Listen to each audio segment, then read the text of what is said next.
So it's Thursday morning and I'm in Las Vegas. Why am I in Las Vegas, you might ask? Well, sometimes work brings me here. So as you can see, the scenery is a little different. But that being said, it gives me some time to do this. So one of the topics that I wanted to bring up, social media. In particularly how it has become so ingrained in our lives. For example, we all have Facebooks, Twitter accounts, a small majority of us have Google Plus accounts, Instagram, and really there are a lot more than that. But what I find fascinating about social media and all the different platforms is the way that we as society use these tools. For instance, what warrants a Instagram photo versus posting a photo to Facebook or Twitter? What do you primarily use Twitter for? What do you primarily use Facebook for? And this kind of got me thinking on the idea of social context. You wouldn't necessarily post something on your Facebook that you wouldn't want your boss to see. You wouldn't necessarily put a picture on Facebook that you'd put on Instagram, even though they're kind of the same thing now. We can paint ourselves to be whoever we want on social media. It's like PR for your own personal self. For example, I have a personal Facebook account that I share with friends and family. I have a Twitter account which is pretty much open to anyone who wants to follow me. For my professional life, I use LinkedIn.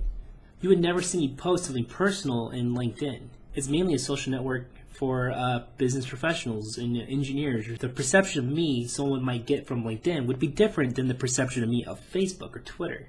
But more importantly, this idea of social context, I think it was something that our generation developed. I grew up on MySpace and Facebook, and I saw the birth of Twitter, and I believe that my generation is the first generation to really learn to use social media.